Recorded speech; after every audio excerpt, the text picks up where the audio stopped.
But the cherished... Dude, he's reeling her in like a fish. That's the old Texas lasso and pull. You know Trump, he tests everyone. It doesn't matter who you are. Handshake battles, arm yanks. He'll get in your space to see how you react. I pulled this footage up thinking I was gonna see him run the same playbook on Japan's Takeshi because she's the brand new prime minister. She's only been in for 7 days now, and she's the first female prime minister in Japan's history. But watch what he does instead. There's a very unique culture in Japan. I'm not sure if you've been there. Very cool place, great food. But part of it is there's very little PDA, public physical displays of affection. Bows, handshakes, completely normal. But him putting his arm around her big time in front of the military in Japan with global cameras everywhere, that's gonna be a big deal if it goes wrong. Now, Trump's done high stakes photo ops for what, 50 plus years, 60 years, and he knows that one viral clip of her looking uncomfortable and him looking with some big meat clappers over her shoulder, that's gonna ruin the entire summit and probably send the relationship off on a really bad start. But something made him confident enough to go full arm around the waist and then up on the shoulder for the Texas lasso on a stage this big. And that confidence comes because he understands how to read status signals. He knows these little signs that she's giving off and that he's giving off. He also knows it determines if you're invited to an executive after party after a formal event, or you're left in the main floor with everyone else just to kind of chat it up as people start to filter out. See, as a man, your status dictates everything in your life. From how much money you make to do people respect you out of the gate or not, and what do most men think? If they just become an expert or competent enough in some subject matter, or if they just work the hardest and put in the longest hours, that will make them successful. That'll get them the money, the life that they want. But they quickly find out it won't. Only your perceived status does that. If you're new to this channel, I analyze celebrities, politicians, and other people and show how they use status to their advantage. But a lot of you guys have been messaging me recently. I actually started this channel a long time ago, and it's called the Charisma Matrix, giving tutorials. How do you give off the right signals? How do you speak with a strong tone of voice? The OG videos. So I decided to relaunch that channel. I'll put a link right below if you want to see the first video that teaches you what do you do if you're in public and someone's trying to make you look bad? They're trying to bully you in front of your friends, in front of your colleagues, in front of your boss. You definitely don't want to look weak. So I'll show you a technique. It's actually 3 techniques that you can use that will put them in their place and make you look strong and untouchable. Now, this interaction, this meeting between her and Trump was so important for Takashi. She has a 71% approval rating, but she's only been in for a week and her party's kind of recovering from some scandalous stuff that happened. So she shows one visible flinch or any weakness and those voters could turn against her quickly. What's the first thing she did? Before the summit, she thought it through. She bought Trump a gift. Abe, the previous prime minister who Trump really liked, they were quite chummy, brought him his golf club. Not just any golf club, his actual putter. Now, if you hear that and you think that's manipulative, I got bad news.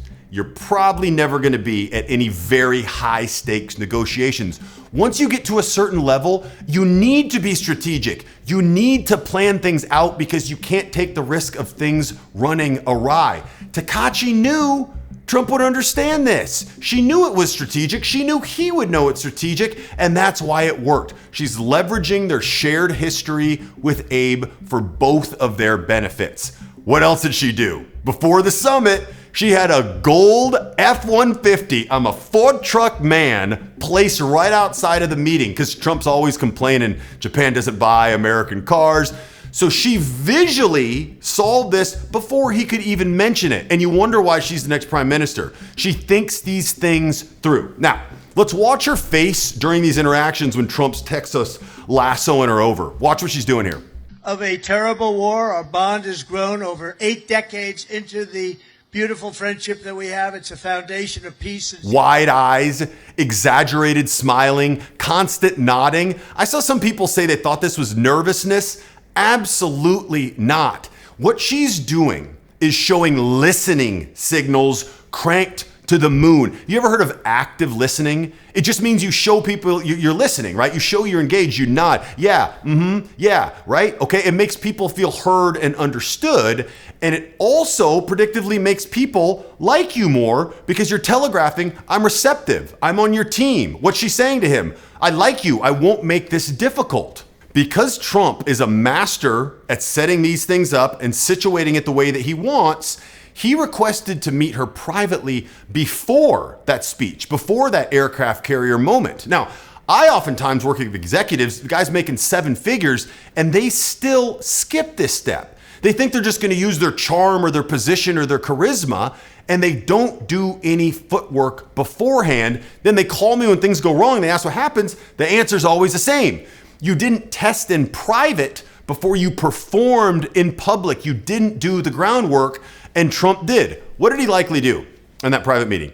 Tested things, smaller touches in private, handshakes, proximity, shoulder contact, and then he saw and calibrated based on how she responded. So by the time they're on the USS George Washington, he's not guessing. People may say, oh, that's pretty risky. You don't know how she was going to respond. No, he already knew that she was open to it. She'll play his game. She's signaling to him, I get it. This is an alliance feeder, and I won't flinch. And watch her reaction. Trump puts his arm around her, wraps his arm around her, zero hesitation. What's her response right here? Zero pullback, zero flinch, zero freeze. She actually leans in slightly. She keeps smiling, direct eye contact with the crowd. What's that saying? I'm okay, this is fine, this is cool, right? Everything's good. People who say it's nervousness, dead wrong. Takaishi, 64 years old. She's a political veteran. She studied under Abe. She knows exactly what she's doing. You don't rise to this level of power unless you are a shrewd, competent leader. And what did she get for all this? What did she walk away with? $55 billion trade deal with the United States? Only a 15% tariff rate, defense commitments? Trump now calling this the golden era? Now, what would have happened if she would have asked an average communication coach? What should I do?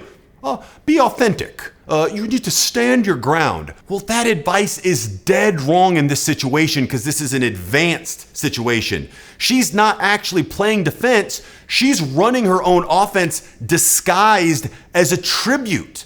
250 cherry trees for America's anniversary were planted up front. Her entire agenda is positioned as gifts, but it's actually a strategic offense. She followed the playbook that Abe did effectively as well. Work with Trump, be friendly, allow him to do his thing, and then you'll come out on top. Same. Now, why was Trump able to do that? How can you learn to do that? The reason he was able to orchestrate that is because he understands the signals that he gives off, the high status signals that he gives off, and he can read the signals of other people. Being perceived as high status as a man is everything in your life. It separates the men who get what they want and the ones who don't. It controls whether your kids get into the best sports teams or dance programs, or do you hear, no, we're just full this year. I'm sorry, there's nothing we can do. My hands are tied. Does your wife feel proud to walk into social gatherings with you, right? Is she proud to be on your arm? Or does she kind of know, he doesn't usually come across well in these situations. I'm not quite sure what it is. Most dudes think if they get a good education, they're smart enough, they work hard enough, that it'll all just work out, right? The good old Hollywood movie, but it's not. Your perceived status decides, will you make it into the friend groups that people actually want to meet you and get to know you? They deem you worth their time. All these things are made before you've said a word. I've got a video down below about how you can engineer your own high status and how all that works. I'll talk to you there.